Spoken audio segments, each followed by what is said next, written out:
presented on the... Well, can you tell us where on the borough's website it says that? I don't know off the top of my head. No, well, I didn't find it. So I knew that Eric Pickles had made a ruling about council meetings being open to recording. And that's fine, I'm prepared to let it go ahead. I'm just a bit surprised I haven't had the advance notice. So welcome those who've come to join us. This is, I think, the third meeting that we've held in connection with the Section 106 developer contributions. As I say, I did send a reminder out on Friday to those people who I believe I've had email addresses from. My apologies if I've missed anybody off that list. I was aware though that we had advised the public at large through our website that this was the next arranged meeting, and I was also aware that there was discussion on the Fair Funding Facebook page that was telling people that there wasn't even planned for this evening at 6:30 at Maidenhead Town Hall, which is obviously while we're here. Excuse me, could I just make one addendum to that?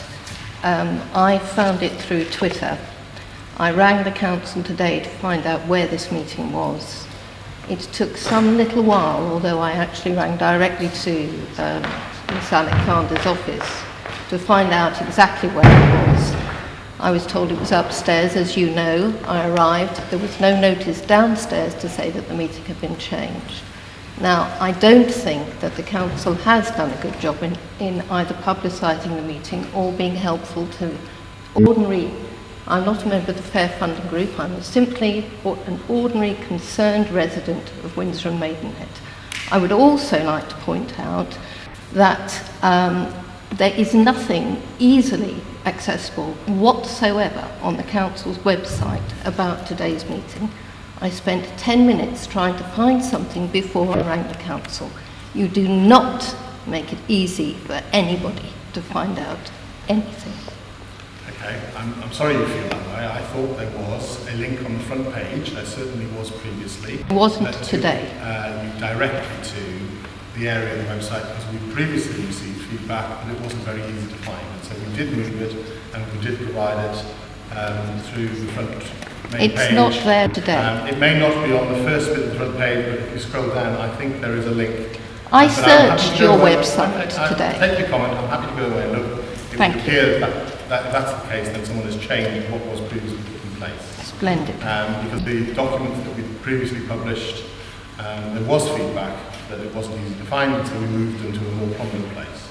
And we included with those the notes of the previous two meetings, as well as the Section 106 agreement, as well as the document that had previously been circulated by myself to various members of the public. So my apologies if the front page has been changed, and we will see why that has happened. I'm not aware that that's the case.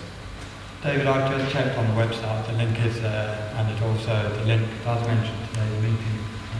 Well, all I can say is the access that I went in through to your website had nothing on it, and when I rang directly to the office, they knew nothing about it. They had to find out. They didn't even know when I checked with them if I, as an ordinary member of the Windsor and Maidenhead public, could appear. They had to go and check that and ring me back. So no, it is not easy to find. After the meeting to see if that's a mistake. Thank you. So the point that I was about to make was that Alison Alexander is not here this evening. She's been asked to attend another meeting which involves clarification, and she's attending that one while I'm attending this meeting. As you know, I've been present at the previous meeting, so I'm aware of the discussions that have taken place and I've been involved in them, and indeed I've been involved in providing information to members of the public, responding to questions that have been asked in the frequently asked questions document that we've published in various versions in previous months. The purpose of this evening was to follow up on the previous commitment, which was to respond to outstanding questions. We have, I believe, provided answers to the questions that have been raised with us. I'm aware that not everyone is satisfied with the answers that have been provided, but we have provided answers.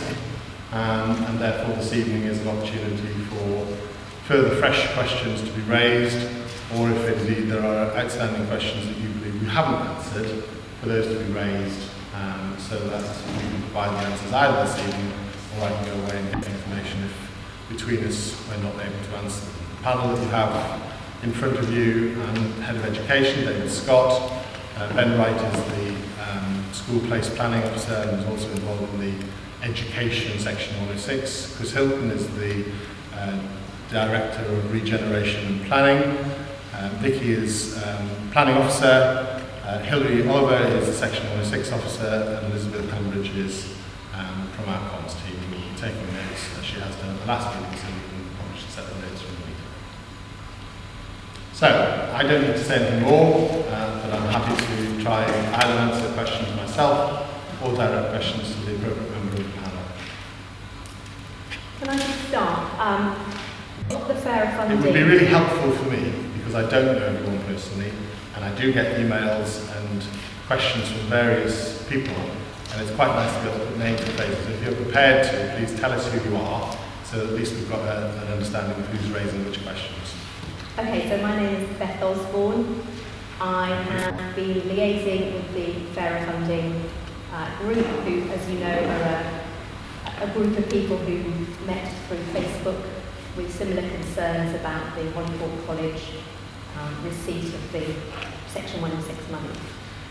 What we have done through liaison with a lot of people who were involved in signing the petition and through the Facebook page is we've come up with a series of questions which I have got here, and rather than different people shouting out and us talking across purposes and maybe moving on to topics before they're finished, I would like your permission to go through those questions on behalf of Fair Funding, although I appreciate not everybody in this room is in any way affiliated with that Fair Funding.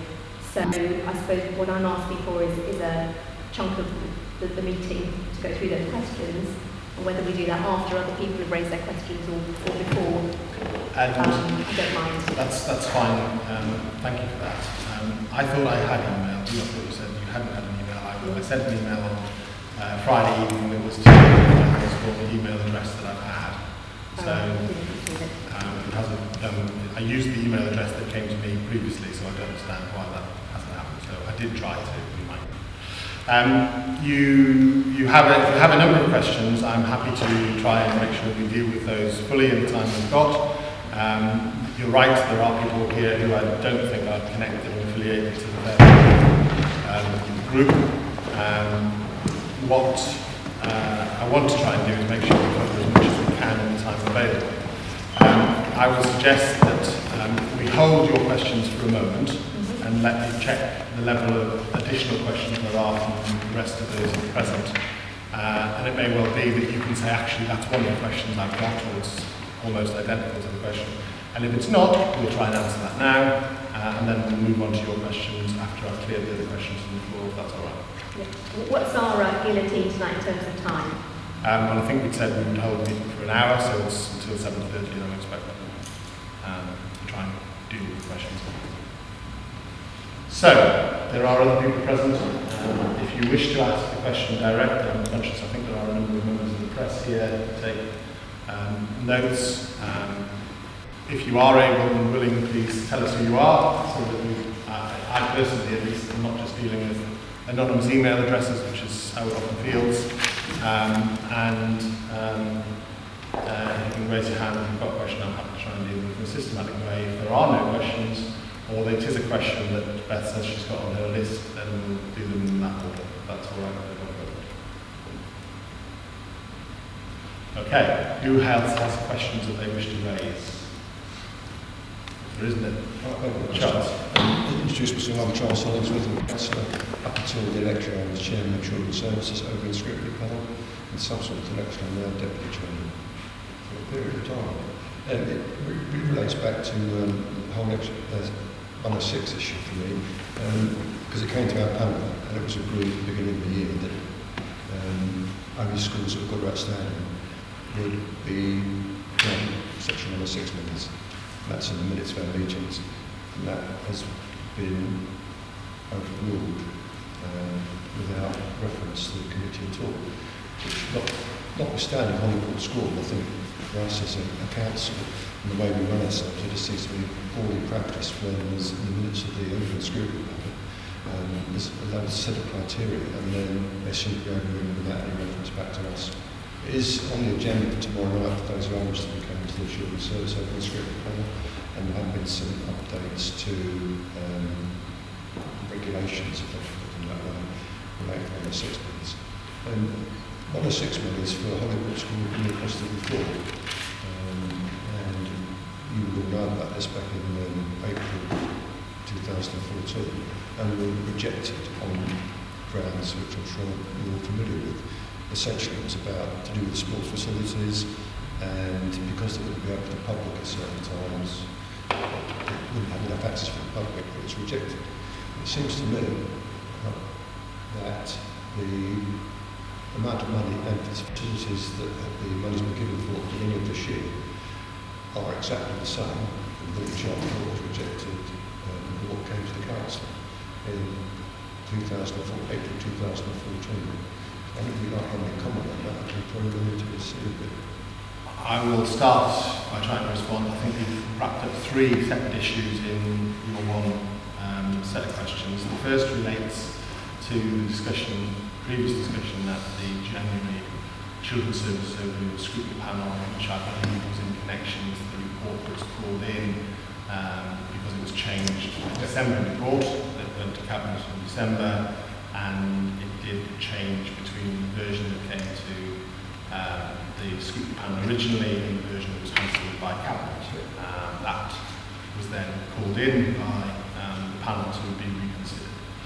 The December Cabinet did agree 5 criteria that would be used in connection with the expansion of our secondary schools, which was being considered by Cabinet as a strand of work.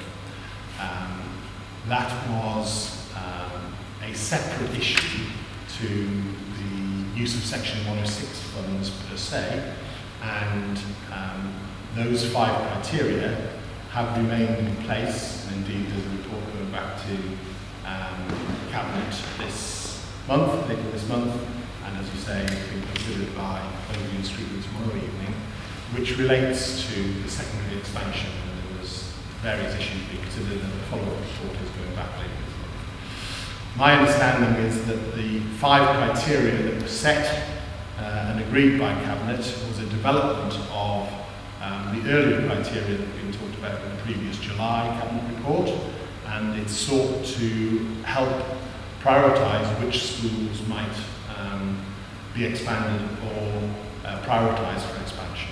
The 5 criteria related to the Ofsted judgment, the attainment and performance of the school in relation to national standards, the capacity of the school to have the physical space on site to expand, the value for money element, and the level of preferences expressed by parents and places. And indeed, that remains how we are using the criteria to identify expansion of our secondary schools.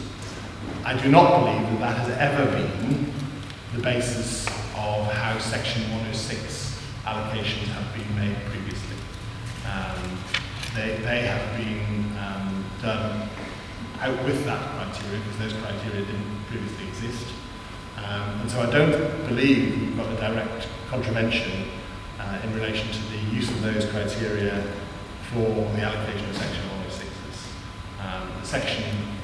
Those criteria were for the secondary expansion programme that wasn't directly connected with Section 106 funds. Makes absolutely sense to me. The criteria came in after we called in the Cabinet back in January for the plan. The paper that came to us, scrutinised, was dramatically changed before it went to Cabinet, or with Cabinet. So we called it in, and that's when the 6 criteria were put in place. I don't believe that's correct. The criteria, there were originally 3 criteria, and those 3 criteria were referred to in the July 14 report.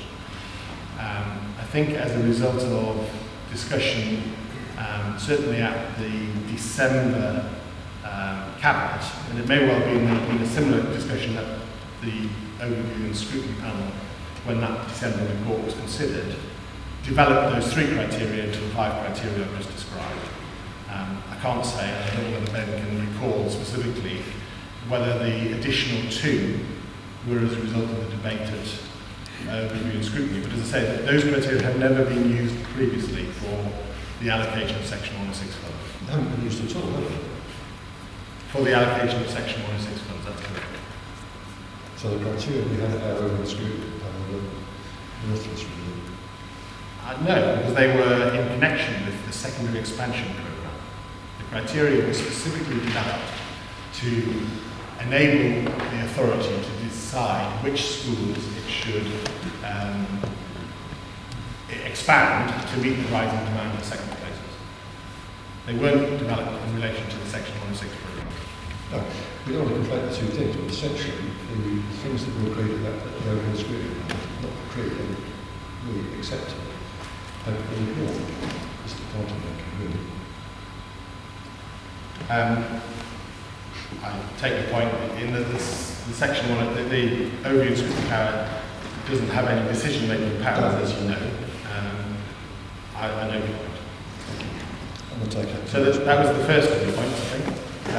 The second of your points was in relation to a previous request for support for facilities, which I believe was in connection with floodlighting of an outdoor multi-sports area. I'm not aware of the value. I don't know whether, I didn't think it was anything of the order of 480,000.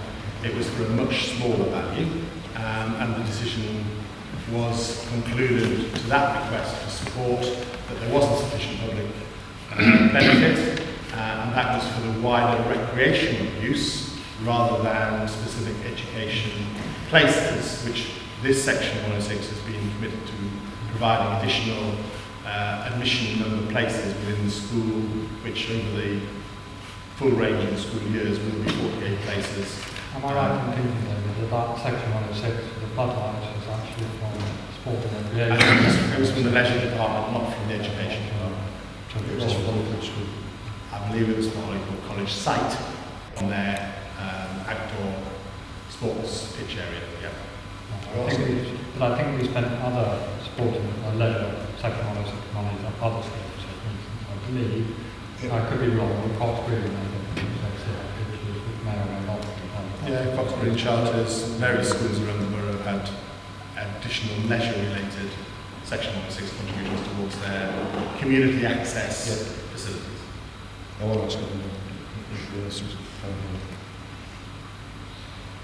Thank you. Beth, do you want to take us through your list if there aren't any other questions? Yes, as long as I'm not stepping on anyone else's toes. Okay. Your planning colleagues might be able to answer this better to start with. The CIL, SIL, Community Infrastructure Levy, the borough still hasn't introduced that, is that right? Correct. Yeah, okay. Is there a reason why? Yes, it's linked to the progress with the borough local plan. I mean, ordinarily, one would expect that we produce the borough local plan, and having produced the borough local plan, because that's the document that says where housing development is likely to happen, and then, you know, once you know that, then you put the community infrastructure levy together to show how that development will then fund the infrastructure that's necessary. So you, in theory, you need the borough local plan first, and that was always the guidance. And because of issues with the borough local plan, particularly members' desire to protect green belts and the problems that we face the fact that we're trying to protect green belt but to hit our housing targets, and it's made that has caused delay with the delivery of the borough local plan. Therefore, we did delay delivering or progressing SIL. There was some change in government guidance around about Christmas when government indicated that they would allow authorities to take forward SIL in advance of the borough local plan. and that kind of, so we had a change of direction around about Christmas, and we're now progressing as quickly as we can to get SIL in place ahead of the borough plan. So that's kind of the answer. If I missed anything, is that just So in the absence of SIL, section 106 can still be used? Yes, it's a little bit more complicated than that. Section 106 will continue even with SIL, but it's for very specific things. It's for projects that are linked to a development. So, and then they've changed the rules around pooling, and Hilary knows the details more than I do. This is a problem that we've had with Holyport, because as a result of that change, it's not that SIL can continue it's not that 106 can continue until SIL is in place. The rules about how you use 106 have changed. We can't pool the way we used to do. You can't just get money from lots of little housing schemes all over the borough, put them in a pot, and then distribute them, amongst lots of different projects. You have to show very clearly that the project that you're funding is necessary to make as a result of the development that is paying for. Okay, so you're saying that no pooling can occur? All up to 5. You can pool up to 5 applications. As long as those projects or type of infrastructure haven't been mentioned since 6th of April 2010. In any of So that was one of the problems with the school. The schools had been mentioned in the legal agreement between 2010 and 2015. Right. Did you follow? Yeah.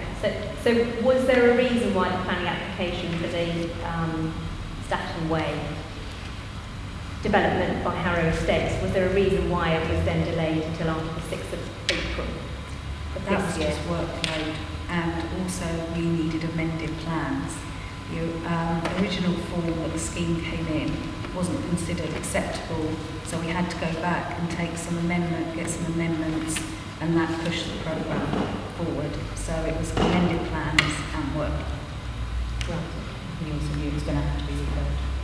Yes, we also knew that it had to be referred, so even if we had got it to that meeting in March or even in February, because of the referral, it might have gone over time. Now, so happened the referral only took a week in this case. Our previous referrals have taken a lot longer. Referring to the Secretary of State. Yeah. And I'd like just for clarification, that process in terms of an application coming in, it being unacceptable, and then there being a dialogue between the borough and the development. Complete normal That's practice. normal practice. That's part of my job, to try and develop schemes to get them into the best possible place that I can. Okay. And at what point did the section of 106 conversation happen then with Harrow Estates? That was sort of an ongoing on and off discussion throughout the whole of the negotiation process. And there were quite a lot of discussions about it, because we started off, obviously it's quite simple, we went through our standard procedures, then we get to a stage, this isn't going to be able to be assessed using those tools, we're going to have to use the new system. And it was a lot of backwards and forwards and conversations and trying out different sort of strategies, and Harrow Estates referred quite a lot to council for advice, and we had to feel our way along. I mean, I do remember a conversation, you coming to see me and saying we're not going to get any money out of it at all. It was difficult because we're in between two different systems, and we're trying to make a paragraph work to maximise the amount of education contributions that we can get. So there are some authorities that are saying, actually, no, we're just not going to collect. But we have tried through successful negotiations and managed to try and get this paragraph to work as best as we can for the purpose of collecting developed contributions. Okay. So who decided it should just be one project? That was a group decision through planning, and it comes down to the simple sort of equation: 5 large amounts equals more than 5 small amounts. Our objective was to try and collect as much money as we can for education in the borough. We can now only pull 5 developments together. And the bigger the amounts I can get, the more money we can collect, and then the likelihood of that project going ahead. So what we didn't want to happen was a headline down the line saying Section 106 monies have to be given back unspent because we hadn't been able to collect enough. So it was considered between a team of us that we would go for 1 or 2 projects. It was never, the starting point was let's go for 1, let's see if we can get a project, a costed project, let's see if the developer will agree to it, then we take stock of where we are, that's 1 project done, do we think that mitigates all the need, or do we then need another? And it was done as a step process. Yeah, and to answer your question, the decision rests with the plans panel, doesn't it?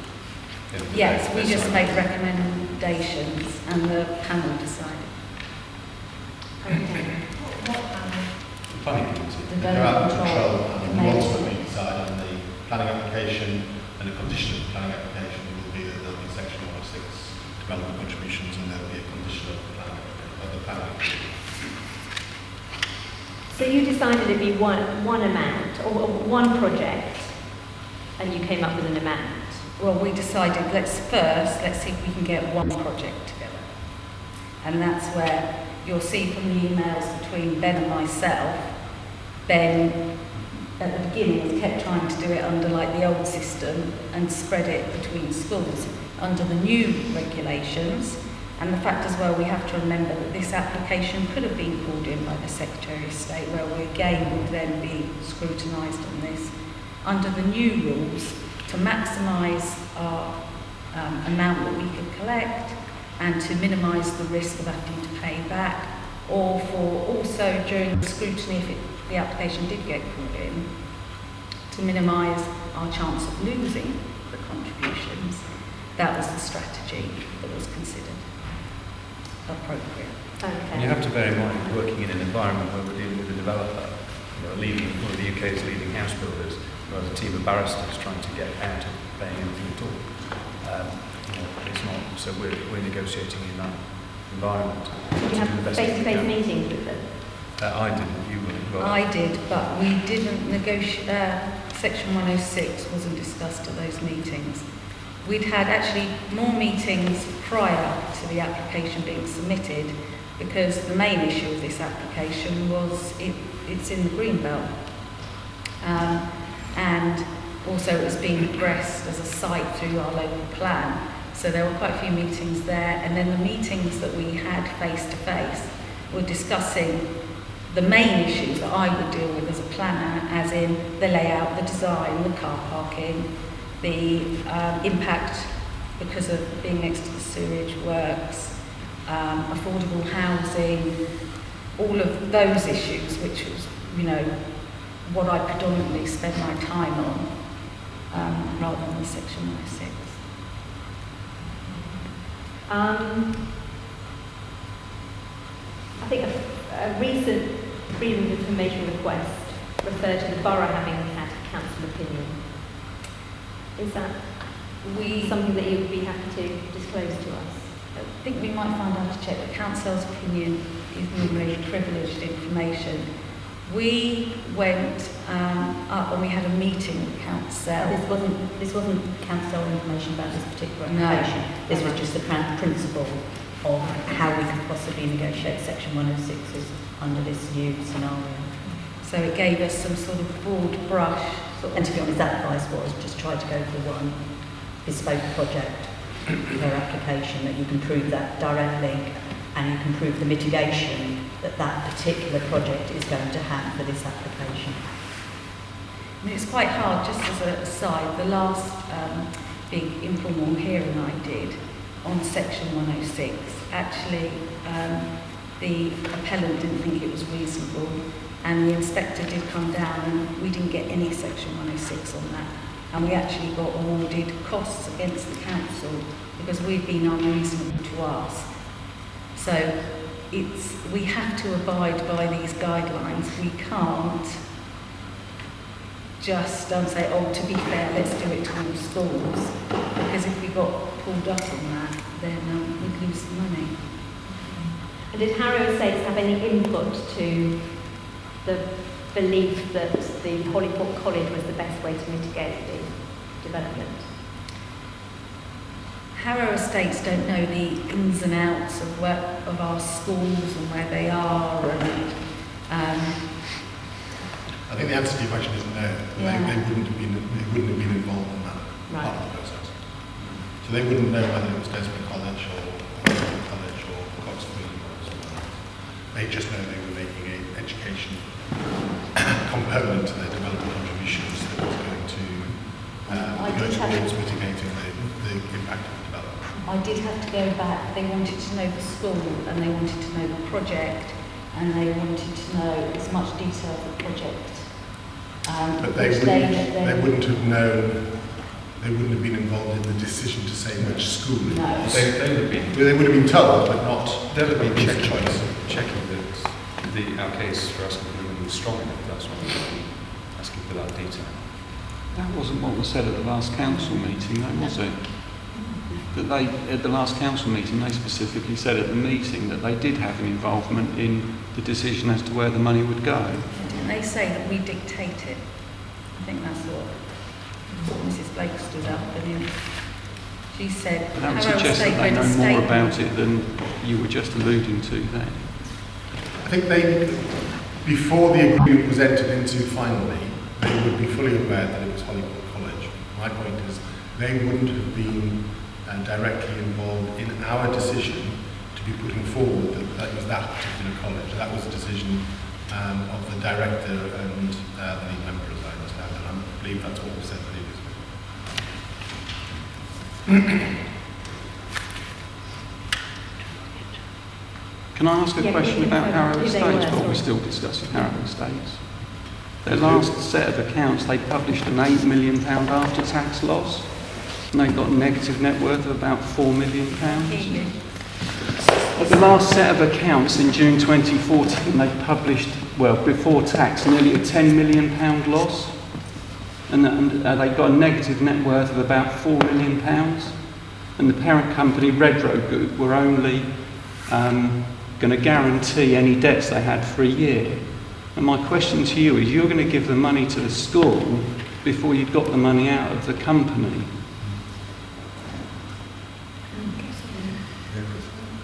I'm not in a position to comment on the net value of the company or its debt. But if you're giving the money to a school before you've got it, surely you should be checking out the worth of the business that's going to give you the money to make sure that it is secure.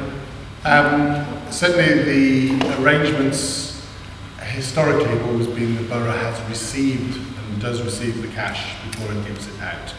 Because of the change that we've talked about earlier on to the arrangements, my understanding is that the council agreed to the principle of the money going to Holyport College before we'd actually received the cash.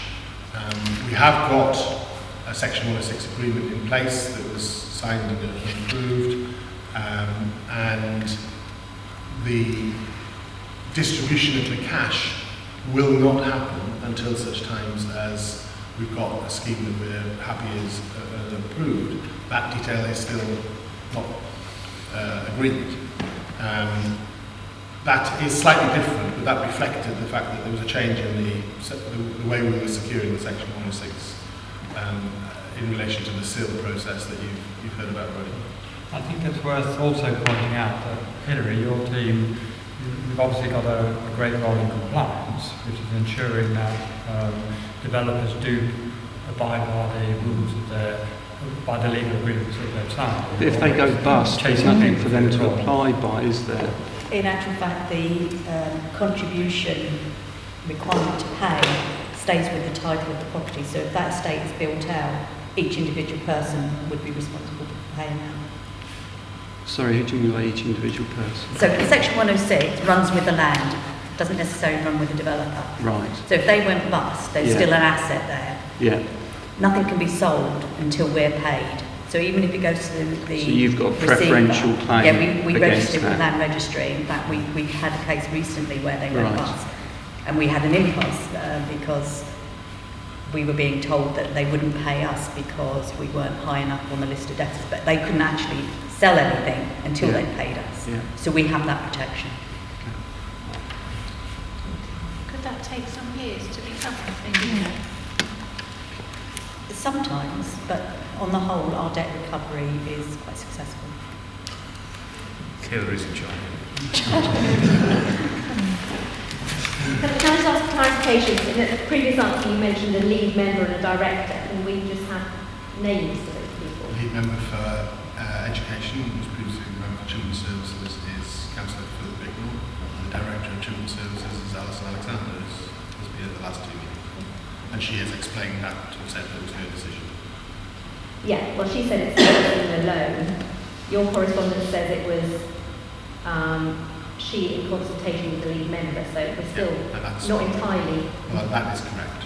It's her decision, and as in many parts of the role, there is a lead member, a cabinet member with allocated the responsibility for children's services as it was. It's now split between children's services and youth and safeguarding. So there's 2 lead members involved in children's services activity, but at this time it was 1 lead member for children's services, and that's Councillor Bignell, and Alison has direct responsibility, but as has been said, she consults with the lead member on any aspects of her decision making. Okay.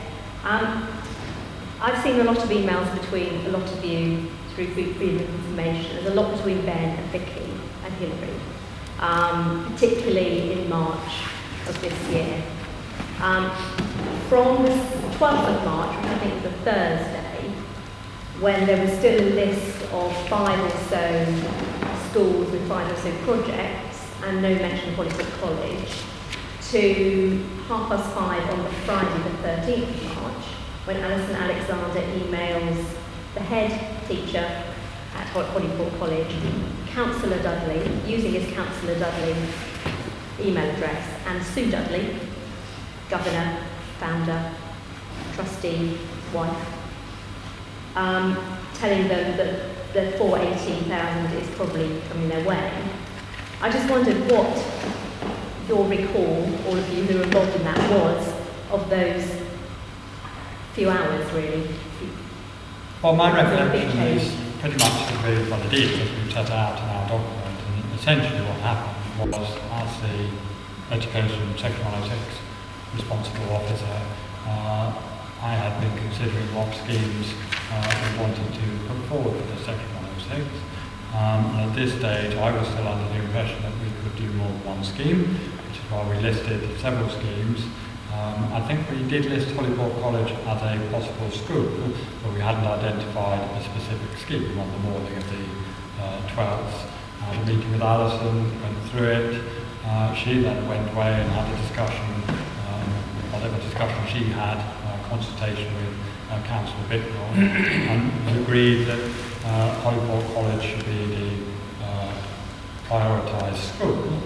And of course at that stage, and I understand this is a point of concern, at that stage we then had to go away and find that they actually had a project that was eligible for that funding. Of course if they hadn't had a project, they wouldn't have got the funding. So if they'd come back and said all they had was floodlights, then they wouldn't have got the money, because we wouldn't have been able to spend that money. The developer would have come back and said, hang on, I'm not supposed to be funding floodlights, I want to see classrooms and actual buildings in place, not those sorts of facilities. Then on either late on the Thursday or early on the Friday, I can't remember which, we were obviously then told that we could only do one scheme. As Alison had prioritised Holyport College, it made sense that that scheme going forward should in fact be. And then at that stage, there was, as you say, the informant of the school. I've set it out in more detail in the here, because that is essentially what happened.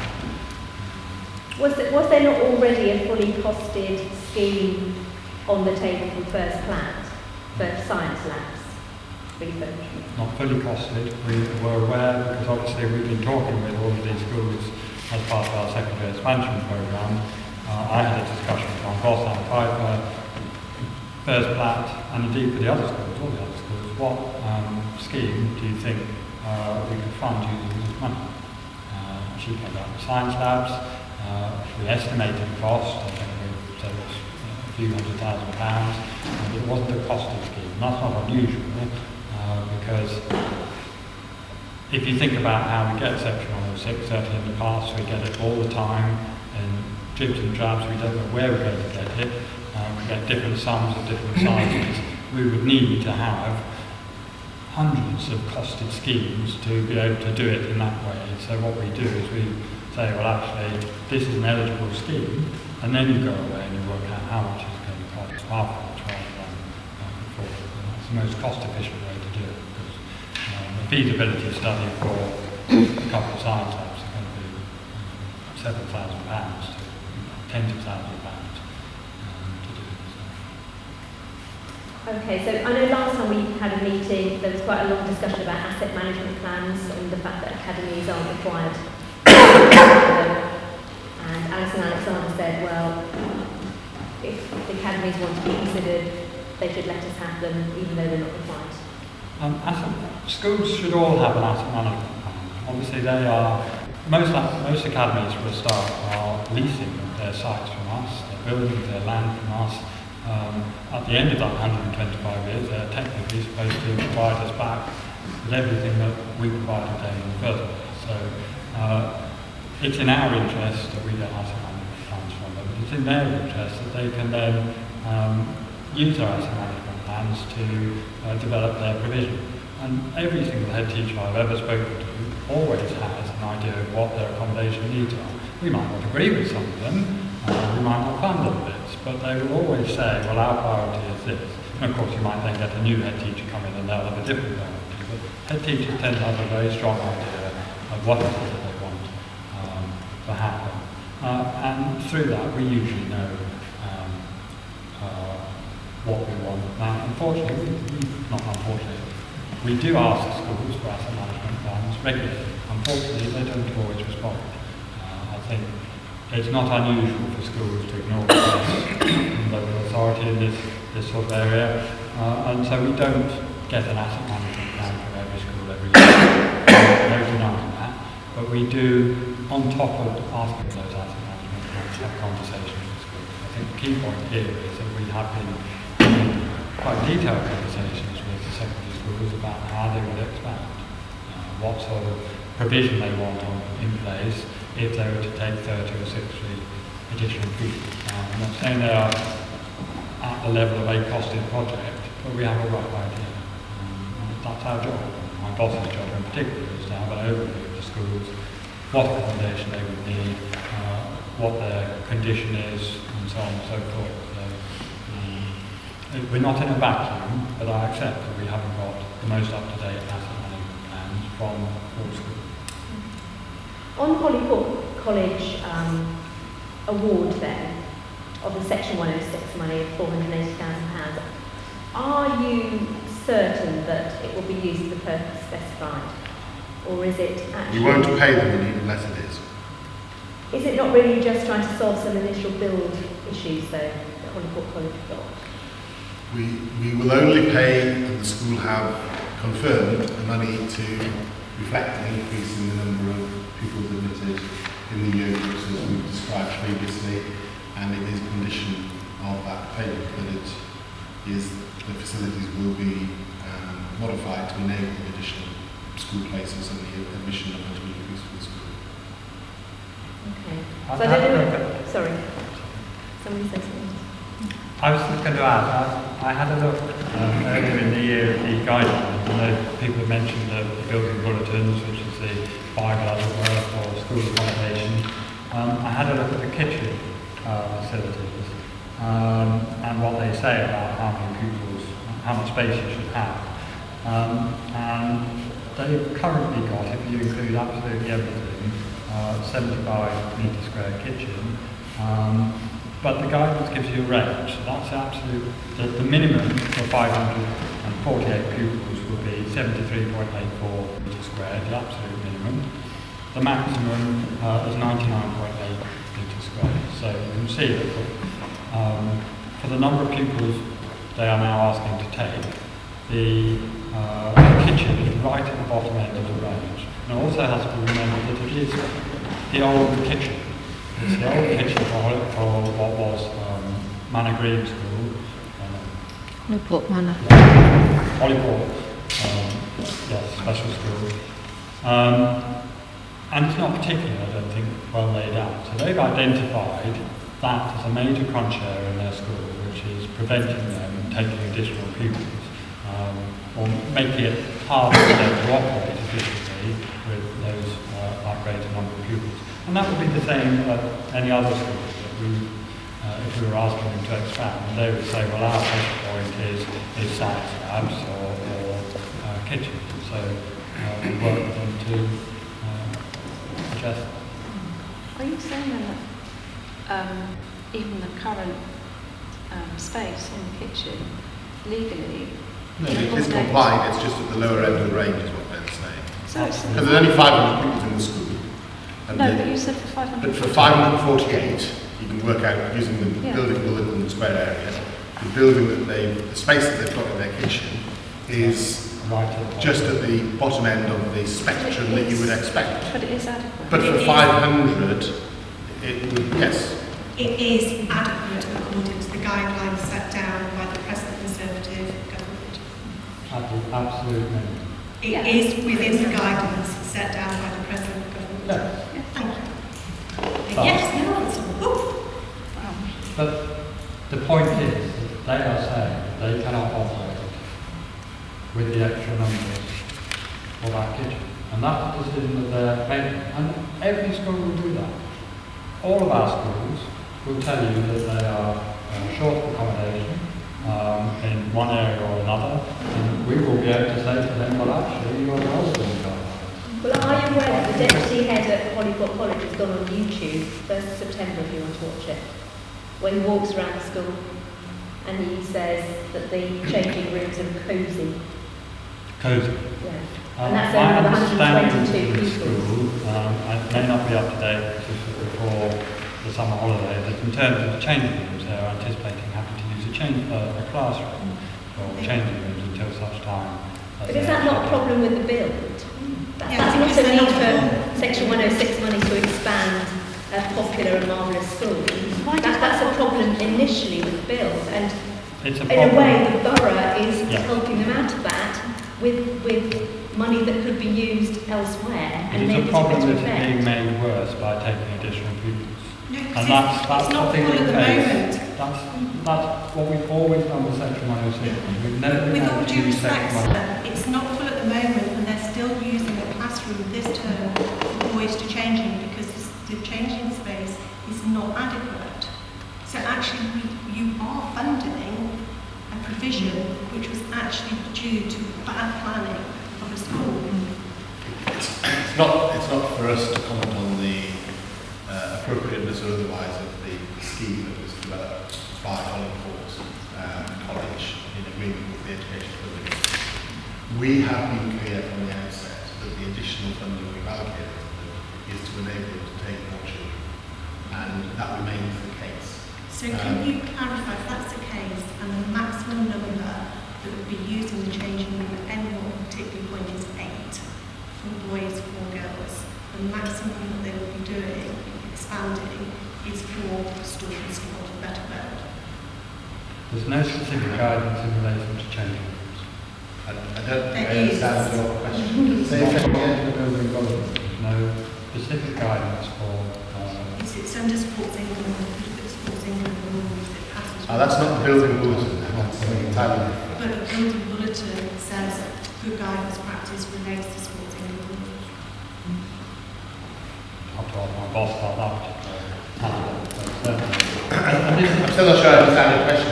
Are you saying that their changing rooms can only accommodate 4 boys and 4 girls? No, you're talking about expansion of the changing rooms. Sorry, I should just leave you to do the budgeting. No, that's okay. Because you have a special interest in that area.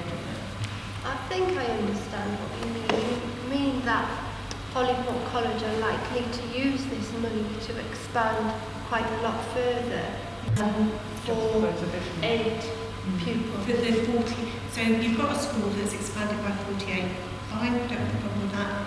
expanded by 48, but the change in space needed to accommodate those 48 over a 7-year grouping. So they're not all going to do sports together. Correct. They're only doing 1 year at Or one 1 or 2 particular years point. at a particular time. Well, no, 1 year because they don't have the space otherwise on the site.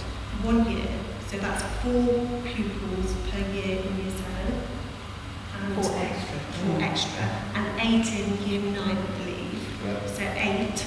So if you say 8 is the maximum, 4 boys, 4 girls, they should only be expanding by that amount to accommodate the additional 48. If they're expanding any more than that, they're expanding because of poor planning, and that poor planning should go back to the Department of Education to fund.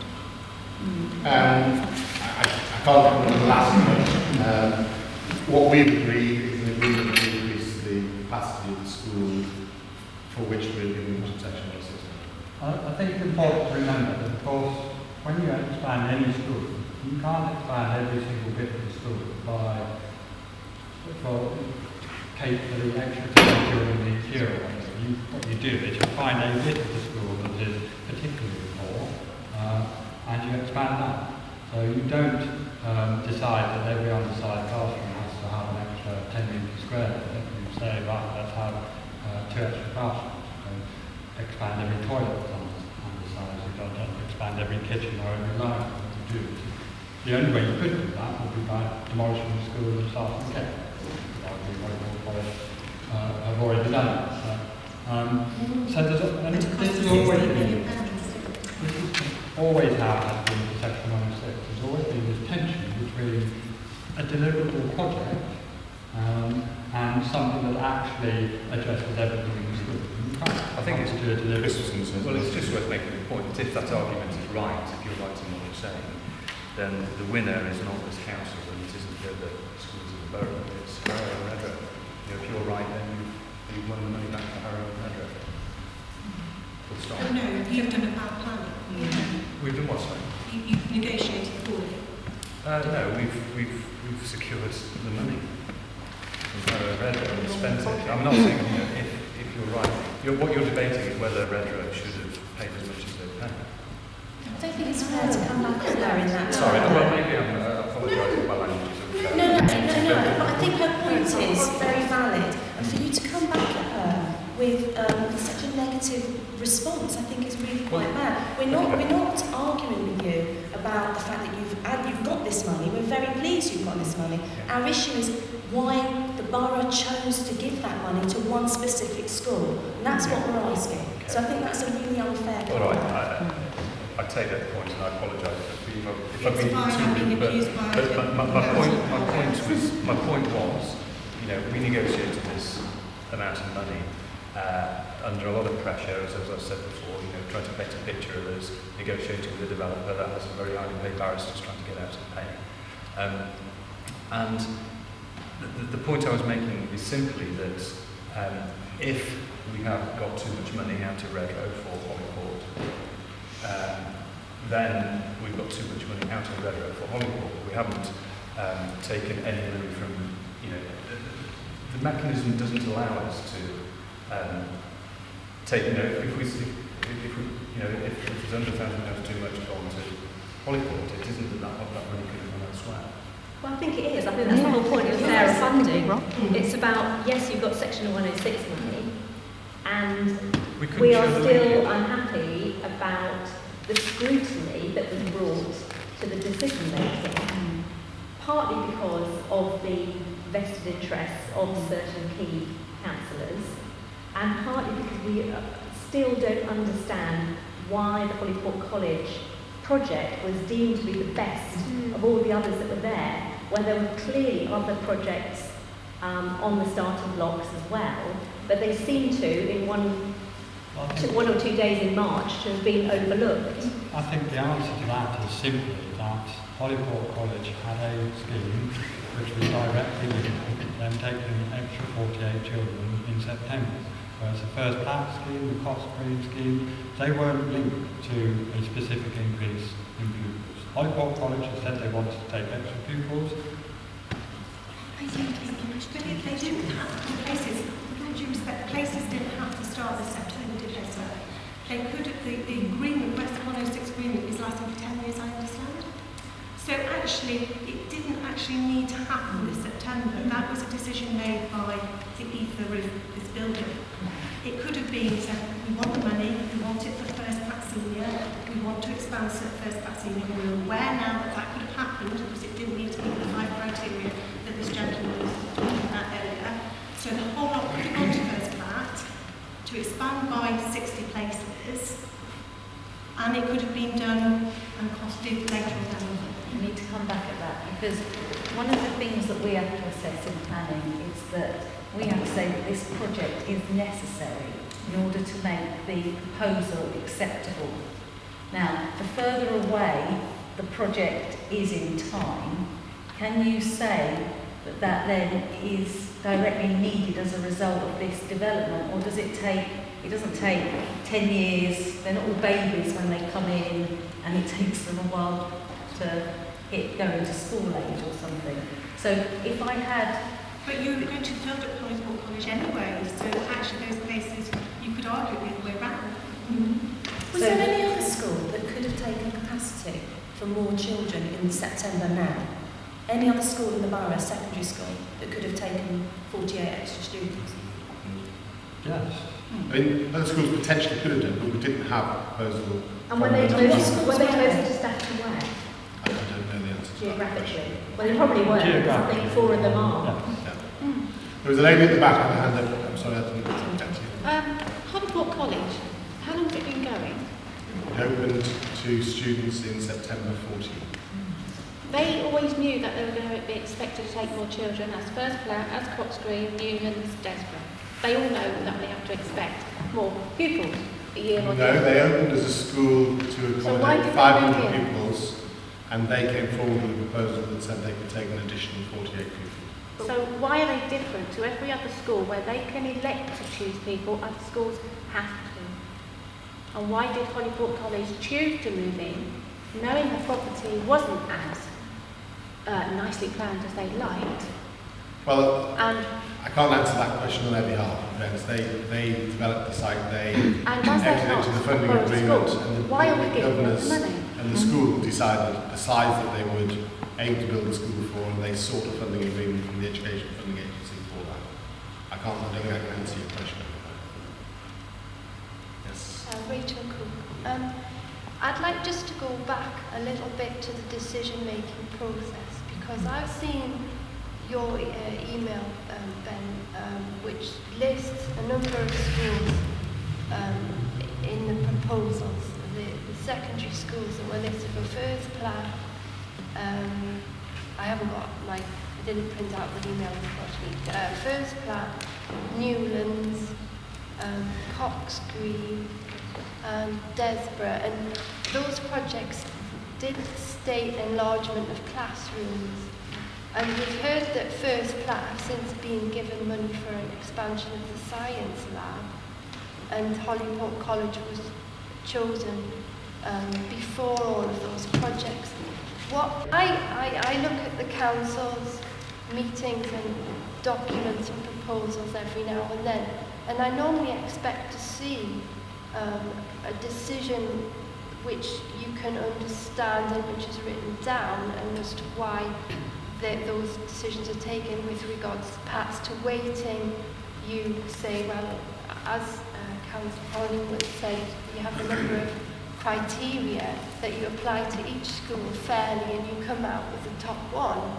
But I can't see anything like that which has been written down to say why Desborough was considered, wasn't considered, then why wasn't Newlands considered, whether it was distance, whether it was pan, whether it was something else. Number of preferences. Yeah, some of so those there's nothing, there's absolutely nothing. Well, except there. Desborough, of course, has got significant capacity because it's very... But there's nothing there, and there's no minutes of any discussions between Alexander and the lead member, which is Councillor Bicknell. There's nothing to explain why the decision was made. So I just wanted to ask you, is this normal procedure in section 106 that you don't write these things I think down? the issue is there is no normal procedure for this section 106 because that was the first one we did. Now, obviously, in hindsight, perhaps we would be doing exactly what we've said in that way. But at that point, there was a discussion, it wasn't minuted, there was a discussion between myself. We don't generally minute meetings because it's a major decision about awarding £500,000 and you haven't minuted it. You deal with that. It's not unusual to have that level of... And did you not see that there could be some conflict in the people involved in that decision-making process, that you would need to be as open as possible? As I said, the decision was not mine, but I'm saying that there weren't any minutes of the decision between Alison and her consultation with Philip Bicknell. But I had the decision earlier in the day, and the certain things we've discussed around why Holyport College was the better project are what we put in our, we're quite open about in our documentation. It was a very oversubscribed school, it had a project that was going forward that we could identify and it was linked to an actual increase in the number of places. So was the first back project, And had the Holyport College project not been there, then first back might well have got all the money. It's not a question of saying whether... was costed at £900,000.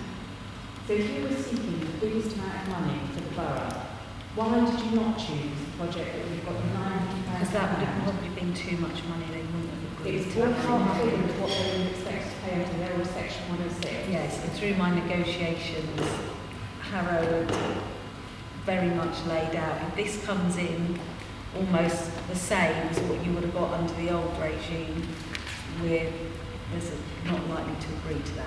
Conscious of I time. didn't see that anywhere in the freedom of information. This- Well, that was a Ladies had a hand up for a discussion little while. between me and Tim Noden. Another non-minuted discussion. Well, I'm on the telephone all day having discussions. If I'm writing down from 9 o'clock to 5 o'clock everything I'm doing. But maybe you need to. Yes. Because it would save you Monday evening. This lady over here. Yes, we would need Could you 10 just clarify times at what point Councillor Dudley was told of the possibility that it would be I don't worthwhile? think they'll know because it was probably a conversation. It was probably a conversation, but we should have some knowledge of when Councillor Dudley was asked or was told that money was available. It was a very short timescale, it appears to me. I haven't seen this information. I have only read some of the knowledge. But at what point was Councillor Dudley notified that this was a possibility? Because clearly the speed with which... I can't comment on when Councillor Dudley was told. that is the question I'm asking. But I can tell you that we did write to the school, Holyport College. Yes. And I'm sure it went very quickly from the head teacher to his chair of governors, but we wrote to them on the 6th of March saying there is this potential amount of money. That's correspondence that wasn't replied to. But at what point, given the list that is apparently available of information that you had on the 13th of March, was it? Yes, there was an email. Okay, so at what point did the Holyport the Holyport College, excuse me, I'm so old, I think it was Holyport Manor, Holyport College application arrive, and at what point did Councillor Dudley know of this? I don't think we can answer that question tonight. But Well, I'm happy to how go away will and we look at it. find out? Because as far as I can understand, Ms. Alexander, who I would have thought would have been the one person who should have been at this meeting, irrespective of everything else she had, since she does not have the courtesy to deal with the people who pay her salary apart from in a meeting, which I think is outrageous. We should have this information. This information should be clear. This is not a transparent council. This whole matter of Holyport College and the 106, you've all spent many hours of your time. You've all spent many hundreds, if not thousands of pounds worth of council payers' money to have us sitting in a meeting. We all would like a few very, very clear answers. We've got a lot of paperwork, we've got a lot of everything else. We don't have the very simple question. I hear the point. I can't give you that answer tonight, and I don't think anyone in this room can give that point. I will go and see whether we can confirm that specific question. And my name is Jay Wilkinson, okay, and I'll give you my email address afterwards.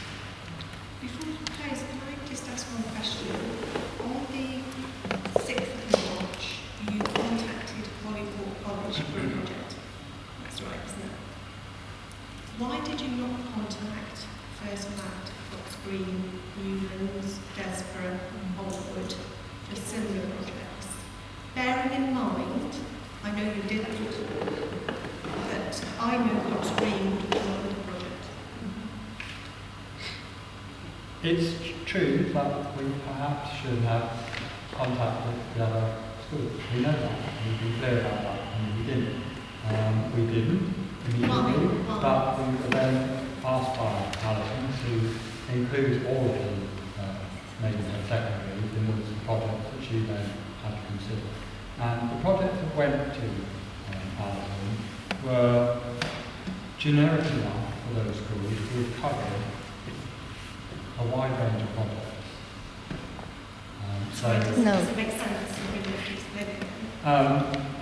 In the instant, we would have said to provide additional teaching accommodation at hospital school, for instance, which obviously could be a new science lab or a new library or anything.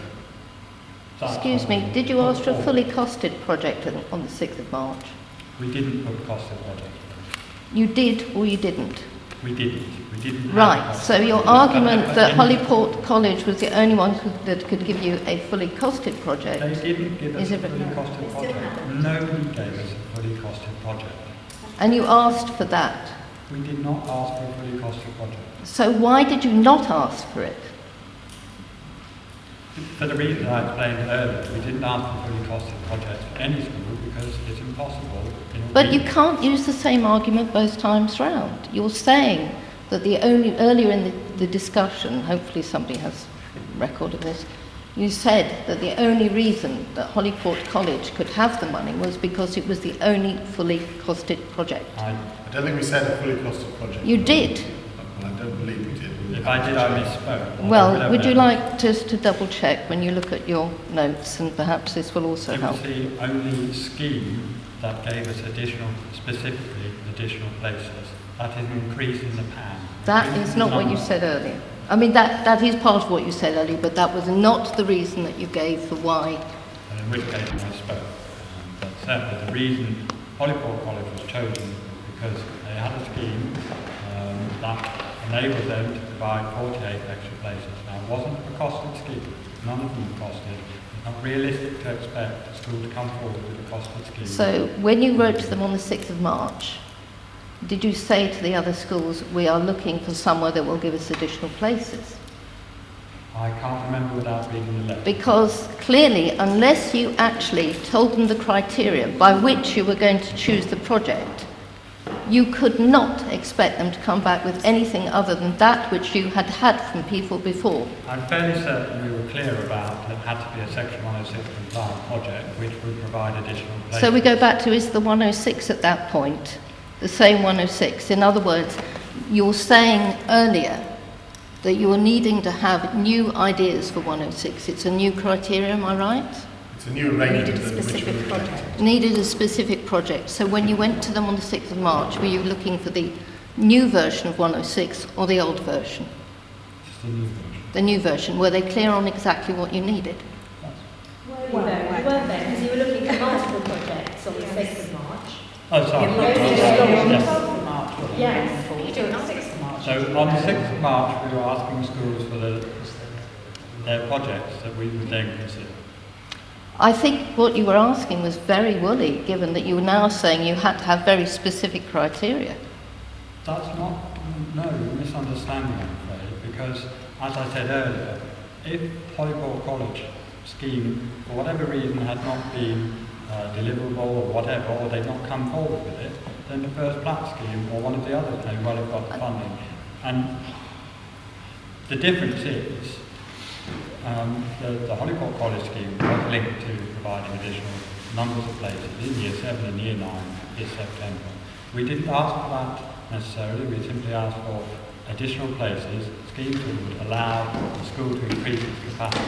And that you put in the 6th of March. That Holyport College had that step above.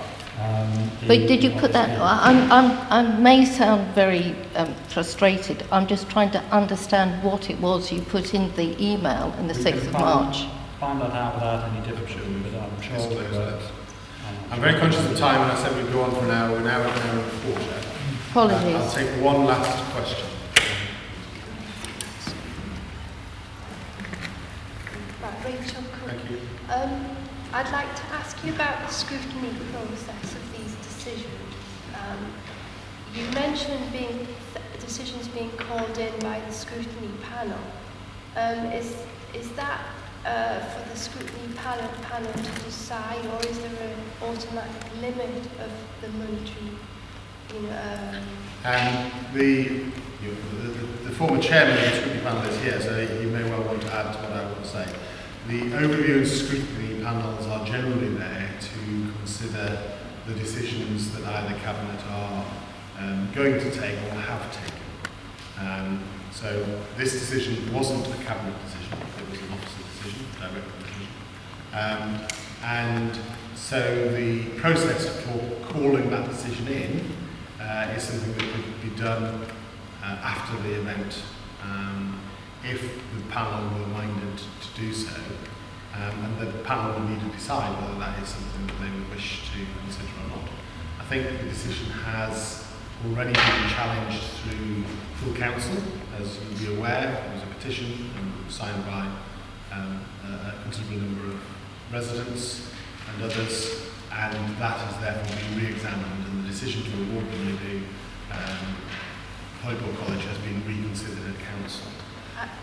There's just a supplementary question to that. Is it usual for officers to make that much of a decision with £500,000 without being scrutinised by the democratic process? Is that a usual thing in the council? I think the important issue is the final decision to award the Section 106 agreement is actually directly linked with the planning application itself. The planning application is taken by the Development Control Panel, who considered that application and made it a condition of the approval that there would be a Section 106 agreement. And so it wasn't, the officer decision that you're referring to is to allocate the proposed 106 contributions to Holyport College. The decision to actually award the money is through the member panel that sits as developer. Thank you. And we know that on the development panel, who are the councillors that sit on the development panel? Look at the record. I don't know them all off the top of my head, but that development control panel is on the website. The decisions are there. If you look under the development control. Councillor Douglas, Councillor Douglas. Yes. Councillor Douglas on that. Yeah, he was there. Does anyone recall whether he declared an He did interest? declare an interest, and that's all. It's all recorded. Okay, I hope that's... Sorry, I just want to say one Yeah, thing. well, I just wanted to say that Cabinet have asked us to prepare a paper I think it's in November, setting out the process that we're going to use going forward for allocating monies in future from Section 106 to schools. And the leader, Councillor Burbidge, asked specifically for us to consult with the public in drafting that paper, so that when it comes to Cabinet have some confidence that we've talked to you and to anybody else who wants to comment. Now, we've been thinking about the best way to do that, and we were thinking that, Ben was writing most of the paper, and we need to have some input from us, and we need to work out exactly when the first draft will be available, but we'd like to get it on the website, and we'd like to give you whatever we can, a week or so, to comment, and then we'd like to collate the comments and present it to Cabinet. Hopefully it's something that everybody agrees is the best way of allocating and making these decisions in future. Why do we only get a week to ask things like that? Well, we just need to program. If it's we need to check these dates. If it's the November cabinet, then we'll have to have the cabinet have it drafted by End of October. something like the 20th of October, and then it goes through its, various members review it, and then we ask if everybody in scrutiny want to see it. It takes about 5-6 weeks from us finishing the draft to it actually getting to cabinet. And so I think, I don't want to put Ben on the spot. I think we need to think about workload and when we can have that drafted, and what's a reasonable time for you to look at it. It'll be 5 pages, it won't be 80 pages, so it shouldn't be a major task. Well, you'll have all the email addresses of all the petitioners. That's a call ask, as they will whether that's that's a valid point. Whether that's a representative sample, I think is something we need to think about. We need to look at that. Would it not be best to get a panel from the schools across the borough to? And it may well be that we will involve the head teachers, because we do, as we talk about various other reports, when we're meeting with the head teachers tomorrow morning. Well, because some of our concerns obviously relate to communication between teachers and the borough, so if we can be satisfied that there's more open channels of communication, that would be great. Can I just raise a point? On the children's services panel, there are two head teachers of one from primary and secondary. There are 2 governors from primary and secondary. They choose themselves. The council goes out to these bodies and says which ones want to come along, so they're always represented. And also 2 diocesan representatives, because there are 2 different dioceses that have schools in the borough. That's about it. And there's members.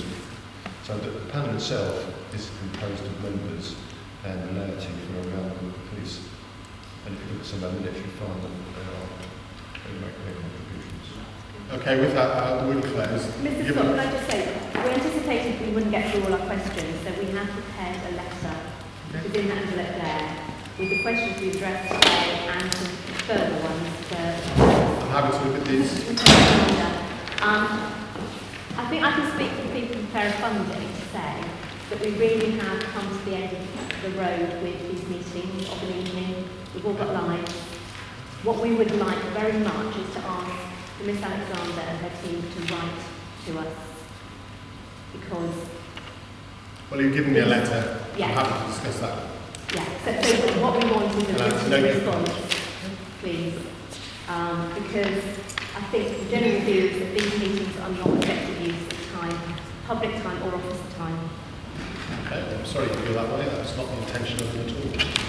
Well, I think sometimes a straight written answer is preferable. Take away your point. Yeah.